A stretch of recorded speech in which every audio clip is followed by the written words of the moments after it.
ఈ క్యాలెండర్ ఇయర్లో గోల్డ్ తగ్గేదేలే అంటూ పరుగులు తీస్తోంది. అంతర్జాతీయ మార్కెట్లో ఔన్స్ గోల్డ్ $3,000 దిశగా పయనిస్తోంది. దీంతో దేశీయ మార్కెట్లలోనూ బంగారం ధర భగభగా మండుతోంది. ఈ ఏడాది జనవరి 1న $77,720 ఉన్న ప్యూర్ గోల్డ్ ప్రస్తుతం రిటైల్ మార్కెట్లో అన్ని పన్నులతో కలిపి $91,000 క్రాస్ చేసింది. ఇక యుఎస్ ప్రెసిడెంట్ డొనాల్డ్ ట్రంప్ తీసుకుంటోన్న కీలక నిర్ణయాలతో ఇన్వెస్టర్లు సేఫ్ ఇన్వెస్ట్మెంట్ వైపు మొగ్గు చూపుతున్నారు. దీంతో ప్రీషియస్ మెటల్స్కు డిమాండ్ ఒక్కసారిగా పెరిగింది. దీనికి తోడు ఇటీవలి బడ్జెట్లో గోల్డ్కు సంబంధించి ఎలాంటి కీలక నిర్ణయాలు లేకపోవడం కూడా గోల్డ్ పరుగుకు ప్రధాన కారణమని మార్కెట్ ఎక్స్పర్ట్స్ చెప్తున్నారు. అసలు ఈ గోల్డ్ రేజింగ్కి ప్రధాన కారణాలు ఏంటి అనే విషయాలను ఈరోజు మనం తెలుసుకుందాం అండ్ మీకు తెలియజేసే ప్రయత్నం నేను చేస్తాను. మనతో పాటు ఉన్నారు గోల్డ్ అనలిస్ట్ క్రాంతి గారు. నమస్తే అండి. క్రాంతి గారు నమస్తే. నమస్తే అండి. ముఖ్యంగా ఇవాళ గోల్డ్ రేట్ చూసుకుంటుంటే రోజు రోజుకి పెరుగుతున్నటువంటి పరిస్థితి ఉంది. సమ్మర్ ఇంకా స్టార్ట్ అవ్వకముందే గోల్డ్ రేట్లు మాత్రం మండిపోతున్నాయి. సో గోల్డ్ ఇంత ఎగబాకడానికి, ఇంత వేగంగా రోజు రోజుకి ప్రైస్ అనేది ఇంక్రీజ్ అవడానికి కారణాలు ఏంటంటారు? ప్రధానంగా మనం చూసినట్లయితే గోల్డ్ యొక్క మూవ్మెంట్స్ రెండు రకాల అంశాలు జరిగినప్పుడు గోల్డ్ ప్రైస్ మూవ్ అవుతూ ఉంటుందండి.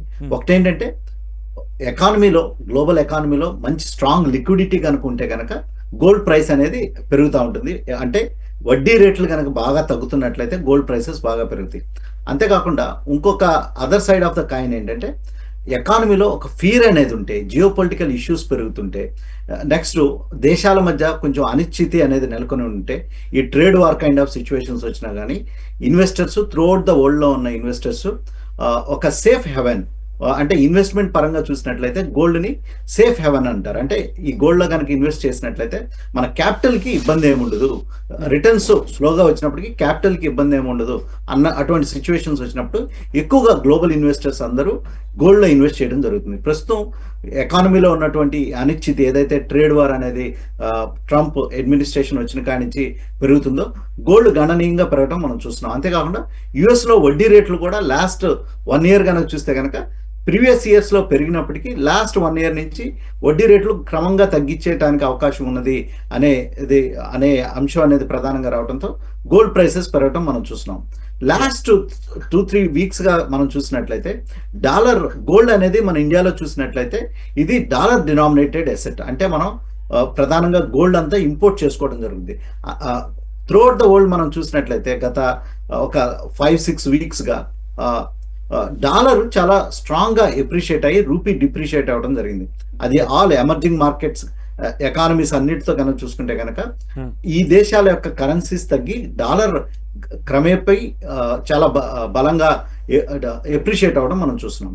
సో మన ఇండియాలో చూసినట్లయితే గోల్డ్ మనం ఇంపోర్ట్ చేసుకుంటాం కాబట్టి ఇంకా ఎక్కువ మన మీద డబుల్ వ్యామీ అంటారు, అంటే ఎక్కువ ప్రెషర్ అనేది ఉండి మన ఇండియాలో గోల్డ్ ప్రైసెస్ పెరగడం జరుగుతుంది. అంతేకాకుండా యుఎస్ ఎప్పుడైతే చైనా మీద ఎక్కువ ట్రేడ్ రిస్ట్రిక్షన్స్ టారిఫ్స్ ఇంపోజ్ చేయడంతో చైనా ఏం చేస్తుందంటే ఎక్కువ గోల్డ్ని పర్చేజ్ చేయడం కూడా స్టార్ట్ చేసింది. సో అందువల్ల అదొక రీజన్ కూడా ఈ గోల్డ్ ప్రైసెస్ ఇమీడియట్గా ఈ మీడియం టు షార్ట్ టర్మ్లో పెరగడానికి ప్రధాన రీజన్. సో క్రాంతి బత్తన్ గారు, ముఖ్యంగా ఇన్ఫ్లేషన్ కూడా మీరు ఇందులో ఇన్ఫ్లేషన్ ఇంక్లూడ్ చేయాలి. ఇన్ఫ్లేషన్ అలాగే గ్లోబల్ ఎకనామిక్ కండిషన్స్ ఈ రెండు కూడా ప్రధాన భూమిక పోషిస్తున్నాయి అనడంలో ఎటువంటి అతిశయోక్తి లేదంటారా? డెఫినెట్గా గ్లోబల్ అన్సర్టనిటీస్, నెక్స్ట్ ఒక ఇన్ఫ్లేషన్ కూడా పెరిగినప్పుడు ఏమవుతుందంటే కరెన్సీస్ డిప్రిషియేట్ అవ్వడం మనం చూస్తుంటాం. కానీ ఏంటంటే ఈసారి సినారియో ఏంటంటే డిఫరెంట్గా ఉంది. గ్లోబల్ ఇన్ఫ్లేషన్ ఒక వరిక అయినప్పటికీ దానికి అనుగుణంగానే గోల్డ్ పెరుగుతుంది. కానీ అంటే ప్రధాన రీజన్ ఏంటంటే ఈ దేశాల మీద ఉన్నటువంటి ట్రేడ్ వారు, ఈ అనిశ్చితి అనేది ప్రస్తుతం లాస్ట్ 1 week నుంచి మనం ఏదైతే గోల్డ్లో బాగా ప్రైస్ పెరగటం చూసామో ఈ షార్ట్ టర్మ్ మీడియం టర్మ్ కి ప్రధాన రీజన్ కనుక చూస్తే inflation of course one of the important reason, అది మీడియం టు లాంగ్ టర్మ్ లో. కానీ ఏంటంటే ఈ షార్ట్ టర్మ్ కి చూసినట్లయితే ఈ ట్రేడ్ వార్స్ యొక్క ప్రభావంతో ఇన్స్టిట్యూషన్స్ అన్ని ఒక సేఫ్ హెవెన్, గోల్డ్ని ఒక సేఫ్ హెవెన్ ఇన్వెస్ట్మెంట్ కింద డిమాండ్ అనేది పెరగడం మనం చూస్తున్నాం. నార్మల్గా ఇన్వెస్టర్స్ ఏమనుకుంటారంటే, అంటే గోల్డ్లో ఇన్వెస్ట్ చేసే మన ఇండియన్ ఇన్వెస్టర్స్ మనం ఏమనుకుంటాం అంటే పండగ సీజన్ వచ్చినప్పుడు గోల్డ్కి డిమాండ్ పెరుగుతుంది అనుకుంటారు. కానీ ఏంటంటే గోల్డ్ అనేది ఒక global asset, dollar denominated asset అనమాట. ఆఫ్ కోర్స్ పండగ సీజన్, పెళ్లిళ్ళ సీజన్ వచ్చినప్పుడు డెఫినెట్ గా గోల్డ్ కి డిమాండ్ అనేది డొమెస్టిక్ మార్కెట్ లో పెరుగుతుంది. కానీ ఏంటంటే ఇంటర్నేషనల్ మార్కెట్ లో ప్రభావితం చేసే ప్రధాన అంశాలను కనుక చూసినట్లయితే సెంట్రల్ బ్యాంక్స్ అంటే దేశాల యొక్క రిజర్వ్ బ్యాంక్స్ ఏ రకంగా గోల్డ్ ని బిహేవ్ చేస్తున్నాయి మనం చూసినట్లయితే లాస్ట్ ఫ్యూ ఇయర్స్ గా లాస్ట్ 2-3 months లో కూడా చైనా యొక్క గోల్డ్ రిజర్వ్స్ బాగా పెరగడం మనం చూస్తున్నాం. మన ఇండియన్ రిజర్వ్ బ్యాంక్ కూడా కొంచెం గోల్డ్ రిజర్వ్స్ ని పెంచడం చూస్తున్నాం. అంతేకాకుండా రష్యా కానీ చూసినట్లయితే కంటిన్యూస్ గా లాస్ట్ 1.5 year గోల్డ్ ని కంటిన్యూస్ గా బై చేస్తూ ఉంటాం మనం చూస్తున్నాం. అందువల్ల గ్లోబల్ మార్కెట్ లో గోల్డ్ కి బాగా డిమాండ్ వచ్చింది.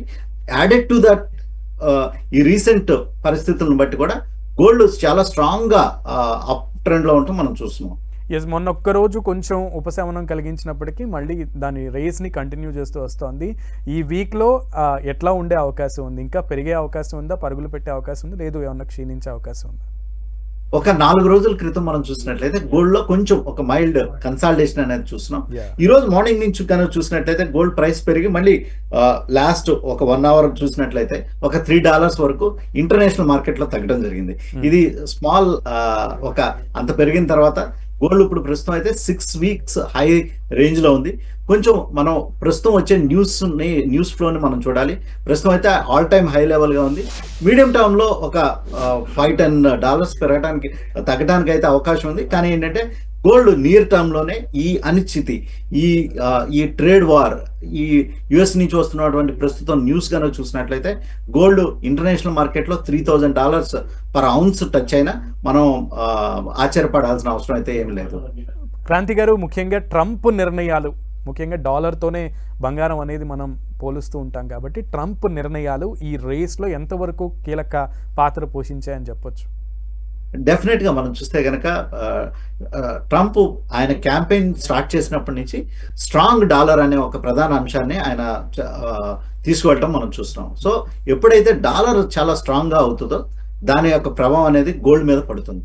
సో ప్రస్తుతం మనం చూసినట్లయితే గోల్డ్ ప్రైస్ కనుక మనం చూస్తే డాలర్ స్ట్రాంగ్ అయ్యి అప్పుడప్పుడు కొంచెం కన్సాలిడేషన్ లో వీక్ అయినప్పుడల్లా గోల్డ్ ప్రైస్ లో మనం స్పైక్ చూస్తున్నాం. లాస్ట్ ఫ్యూ డేస్ కనుక చూసినట్లయితే ఏదైతే ఈ ట్రంప్ ట్రేడ్ వార్ ఏదైతే ప్రకటించారో దాని యొక్క అనిశ్చితితో చాలా ఇన్స్టిట్యూషన్స్ కానీ సెంట్రల్ బ్యాంక్స్ కానీ గోల్డ్ ని ఎక్కువ బై చేస్తూ ఉండటంతో ప్రస్తుతం గోల్డ్ కి డిమాండ్ అనేది మనం చూస్తున్నాం.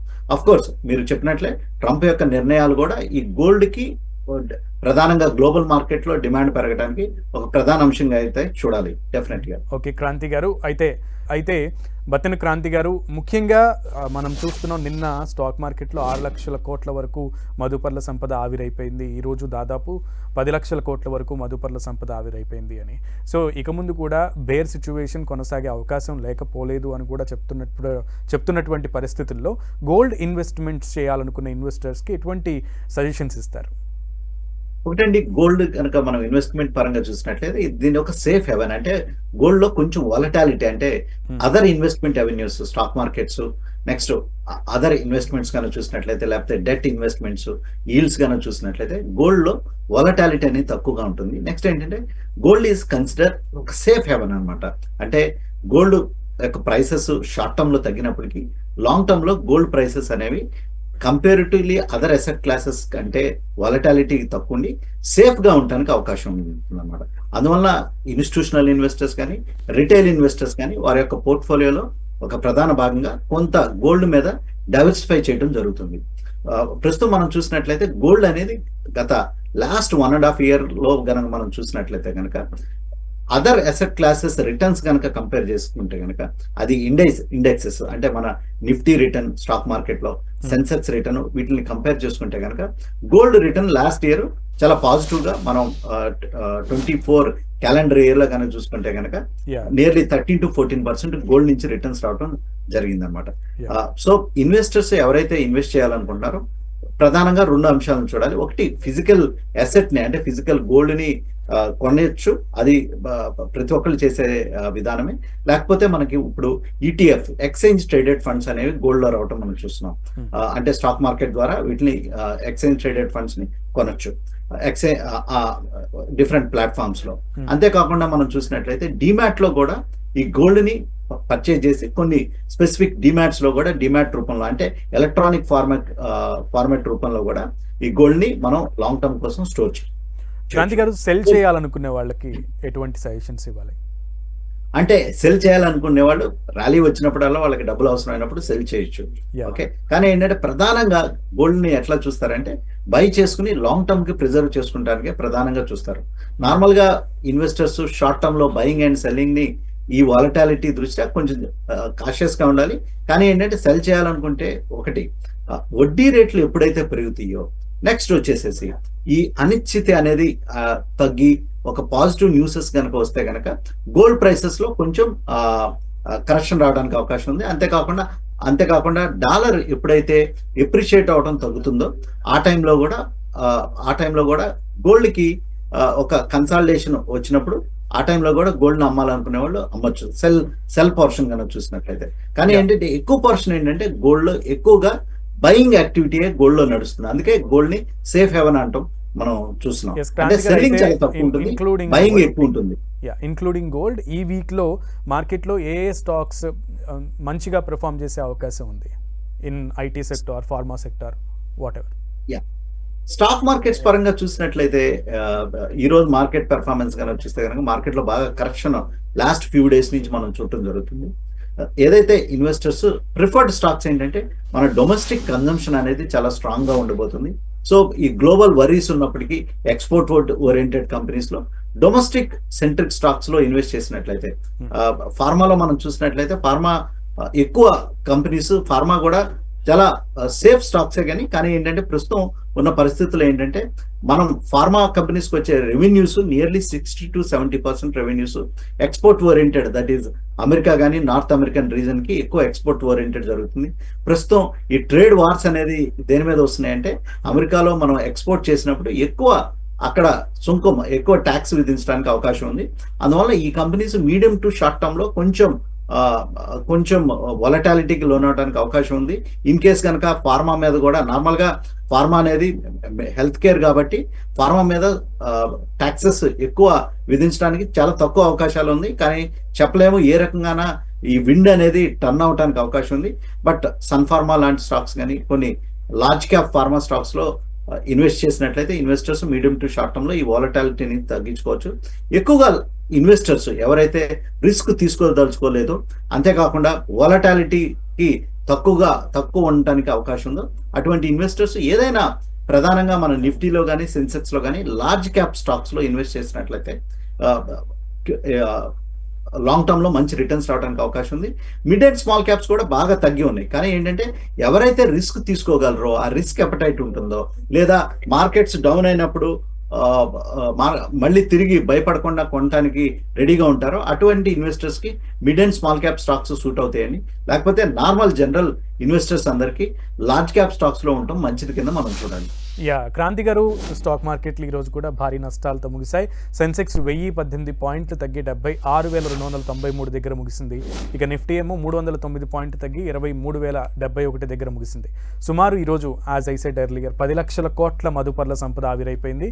ముఖ్యంగా బ్యాంకింగ్, ఆటో స్టాక్స్ భారీ కరెక్షన్కు గురయ్యాయి. Adani Enterprises, Grasim Infosys, Trent, HCL Technologies Nifty top గెయినర్స్గా ఉన్నాయి. ఇక ఐషర్ మోటార్స్, అలాగే Apollo Hospitals, Bharat Electronics, SBI Life Insurance, Power Grid Corporation Nifty top లూజర్స్గా ఉన్నాయి. ఇక ఈ నెలలో విదేశీ సంస్థాగత పెట్టుబడిదారులు తమ ఇన్వెస్ట్మెంట్లను ఉపసంహరించుకుంటున్నారు. ఈ నెలలో ఇప్పటి వరకు 12,643 కోట్ల పెట్టుబడులను ఎఫ్ఐఐలు ఉపసంహరించుకున్నారు. మరోవైపు రూపాయి మారకం విలువ ఆల్ టైమ్ కనిష్ట స్థాయికి పతనమైంది. ఇది ఇప్పుడు దాకా ఉన్న పరిస్థితి క్రాంతి గారు. సో ఇదంతా చూస్తుంటే ప్రస్తుతం స్టాక్ మార్కెట్లు ఇంతలా నష్టపోవడానికి ప్రధాన కారణం ఏంటంటారు?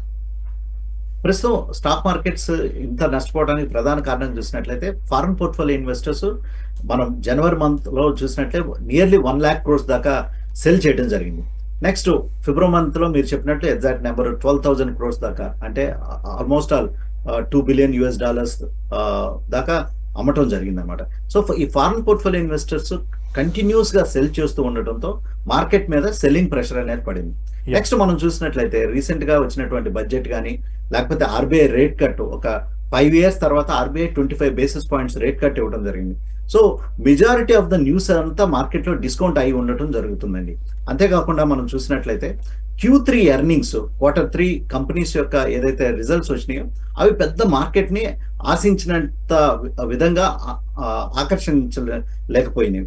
అందువల్ల అంత ఎంతూజియాజం లేకపోవడంతో మార్కెట్స్ లో ప్రస్తుతం ఒక సెల్లింగ్ ప్రెషర్ అనేది నడుస్తుంది. నెక్స్ట్ ఏంటంటే గ్లోబల్ ఫ్యాక్టర్స్ కనుక చూసినట్లయితే ఇందాక చెప్పినట్లు గోల్డ్ కి ట్రంప్ ఈ ట్రేడ్ వార్ అనేది ఒక పాజిటివ్ గా ఉంటే కనుక స్టాక్ మార్కెట్స్ కి అది నెగిటివ్ గా ఉండటం మనం చూస్తున్నాం. సో అందువల్ల స్టాక్ మార్కెట్ లో ఒక ప్రాఫిట్ బుకింగ్ అనేది ప్రస్తుతం నడుస్తుంది. నెక్స్ట్ కొంచెం పానిక్ సెల్లింగ్ కూడా నడవడంతో మార్కెట్స్ ప్రస్తుతం నిఫ్టీ 23,000 కి చేరువుగా ఉండటం మనం చూస్తున్నాం. ఇది కనుక ఈ లెవెల్ కనుక 23,000 బ్రేక్ అయినట్లయితే, ఈ రేంజ్ తగ్గినట్లయితే ఇంకా నిఫ్టీలో కొంచెం నెగిటివిటీ అనేది రావడానికి అవకాశం ఉంది. 23,000 లెవెల్ కనుక మెయింటైన్ చేసినట్లయితే మీడియం టు షార్ట్ టర్మ్ లో ఈ ఒడిదుడుకులుగా ఉన్నప్పటికీ మళ్ళీ తిరిగి క్విక్ గా రీబౌండ్ అవడానికి అయితే అవకాశం క్లియర్ కట్ గా కనబడుతుంది. క్రాంతి గారు, అయితే గత కొన్ని రోజులుగా మార్కెట్లు నేల చూపులు చూస్తున్నాయి. మార్కెట్లకు ఏ స్థాయిలో సపోర్ట్ లభించే అవకాశం ఉంది? ప్రస్తుతం అయితే 23,000 అనేది సైకలాజికల్ గా మరియు టెక్నికల్ గా చూసినట్లయితే ఒక స్ట్రాంగ్ సపోర్ట్ జోన్ కింద మనం ప్రస్తుతం చూడాలండి. ఈ రోజు కూడా మార్కెట్ 23,000 లెవెల్ ని నిలదొక్కుంది. కానీ ఏంటంటే ఎక్కువ పెయిన్ ఎక్కడ ఉందంటే, అంటే ఎక్కువ సెల్లింగ్ ప్రెషర్ ఈ mid and small cap stocks లో ఎక్కువ సెల్లింగ్ ప్రెషర్ మనం చూస్తున్నాం. ఎందుకంటే ఈ mid and small cap stocks ని హై బీటా స్టాక్స్ కింద అంటారు. అంటే ఏంటంటే లార్జ్ క్యాప్ స్టాక్స్ ఒక 100 రూపాయలు పెరిగినట్లయితే ఈ మిడ్ క్యాప్ స్టాక్స్ ఇంకా ఎక్కువ 125 రూపీస్ పెరగడానికి అవకాశం ఉంది. తగ్గేటప్పుడు కూడా మనం అట్లా చూసినట్లయితే ఆ రకంగానే ఎక్కువ వాలటాలిటీ హై బీటా ఉండి ఎక్కువ తగ్గడానికి అవకాశం ఉందన్నమాట. సో ఈ మధ్య కాలంలో ఎక్కువ ఇన్వెస్టర్స్ అందరూ mid and small cap stocks లో ఎక్కువ ఇన్వెస్ట్ చేస్తూ ఉండటంతో ఈ వాలటాలిటీ అనేది ఎక్కువ ఉండి ఈ హై బీటా స్టాక్స్ లో ఎక్కువ కరెక్షన్ అనేది మనం చూస్తున్నాం. మార్కెట్లు ఎప్పుడు కోలుకునే అవకాశం ఉంటుంది? మనం ప్రస్తుతం నెక్స్ట్ మేజర్ ట్రిగర్ గా మనం చూసినట్లయితే మోడీ గారు ట్రంప్ మీట్ అవడం మనం చూస్తున్నాం. అది ఒక పెద్ద ఈవెంట్. అక్కడి నుంచి ఏ రకంగా ఇండియాకి ఈ టారిఫ్స్ అడ్జస్ట్మెంట్స్ నెగోషియేషన్స్ జరిగి ఒక మ్యూచువల్ అగ్రిమెంట్ అనేది ఏ రకంగా వస్తుందో ఆ న్యూస్ అనేది చాలా కీలకం కాబోతుంది. ఒకసారి అక్కడి నుంచి ఈ నెగోషియేషన్స్ మ్యూచువల్ నెగోషియేషన్స్ కనుక జరిగి ఒక సత్ఫలితాలు కనుక వచ్చినట్లయితే డెఫినెట్లీ మార్కెట్స్ రీబౌండ్ అవుతుంటాయి. నెక్స్ట్ గ్లోబల్ మార్కెట్స్ కూడా ఒక సపోర్ట్ జోన్ లోనే ఉన్నాయి. సో మనం కనుక చూసినట్లయితే 15 days బ్యాక్ మార్కెట్స్ 23,000 దిగువగా వెళ్ళి మళ్ళీ బడ్జెట్ ప్రీ బడ్జెట్ ర్యాలీలో మళ్ళీ మార్కెట్ రీబౌండ్ అవుతాం మనం చూస్తున్నాం. సో మార్కెట్స్ ప్రస్తుతం అయితే ఒక రేంజ్ బౌండ్ లో ఒక కన్సాలిడేషన్ ఫేజ్ లో ఉంటాం మనం ప్రస్తుతం చూస్తున్నామండి. కానీ మీరు ఒక విషయం అడిగారు, మార్కెట్స్ లో ఎక్కువ క్లారిటీ ఎప్పుడు వస్తుందంటే లాంగ్ టర్మ్ లో బహుశా ఒక 1 year కనుక చూసినట్లయితే ఇక్కడి నుంచి డెఫినెట్ గా మార్కెట్స్ తిరిగి రీబౌండ్ అవడానికి అయితే క్లియర్ కట్ అవకాశాలు అయితే కనబడుతున్నాయి. చాలా స్ట్రాంగ్ గా ఉంది. ఎర్నింగ్ విజిబిలిటీ అనేది క్లియర్ గా ఉంది. గ్రోత్ డొమెస్టిక్ గా అంటే సాధారణంగా కొనుక్కునేటువంటి కస్టమర్స్ ఉంటారు గోల్డ్ ని ఇక్కడ రిటైల్ షాప్స్ లో. సో వాళ్ళకి ఎటువంటి సూచనలు ఇస్తారు? ఏమన్నా గోల్డ్ ప్రైస్ డొమెస్టిక్ మార్కెట్ లో తగ్గే అవకాశం ఉందంటారా? ఇప్పుడు కొనుక్కోవచ్చా, లేదా కొంతకాలం అయితే కొంత రేటు తగ్గే అవకాశం ఉందంటారా? బహుశా గోల్డ్ పర్చేజ్ చేయాలి అంటే జస్ట్ ఒక 1 week తర్వాత ఏ రకంగా ఈ ట్రేడ్ వార్ ఏ రకంగా దోహదపడుతుంది, ఈ ట్రేడ్ వార్ కనుక సిచ్యువేషన్ కనుక క్లారిటీ వచ్చినట్లయితే కొంచెం గోల్డ్ లో కొంచెం ఒక మైల్డ్ ఇక్కడ నుంచి పెద్ద కరెక్షన్ కాకపోయినా కొంచెం తగ్గడానికి అవకాశం ఉంది. పెద్ద కరెక్షన్ అయితే వెయిట్ చేయడం అనేది మంచిది అంటారు. ఒక స్టాగర్డ్ మేనర్ లో ఈ రేంజ్ నుంచే గోల్డ్ ని బై చేయడం స్టార్ట్ చేయొచ్చండి. బహుశా ఒక 100 రూపాయలు ఇన్వెస్ట్ చేయాలనుకుంటే గోల్డ్ ఈ రోజు రేపట్లో ఒక 25 రూపీస్ తో స్టార్ట్ చేయొచ్చు. Right. Thank you so much Kranthi Battina గారు. మీ అమూల్యమైన అనాలిసిస్ ని, ముఖ్యంగా ఇన్వెస్ట్మెంట్లకు కూడా సలహాలు సూచనలు ఇచ్చినందుకు ప్రత్యేక ధన్యవాదాలు. ఇది మొత్తానికి ఈరోజు స్టాక్ మార్కెట్ల పరిస్థితి, అలాగే గోల్డ్ ప్రైసెస్కి గల కారణాలు కూడా ఈ విధంగా ఉన్నాయి. క్రాంతి బత్తిన గారు ఇప్పటివరకు విప్లవాత్మకంగా విశ్లేషణ అనేది తెలియజేశారు. ఇవి ఇప్పటివరకున్న అప్డేట్స్. మరిన్ని అప్డేట్స్ కొనసాగుతూనే ఉంటాయి. Be with us.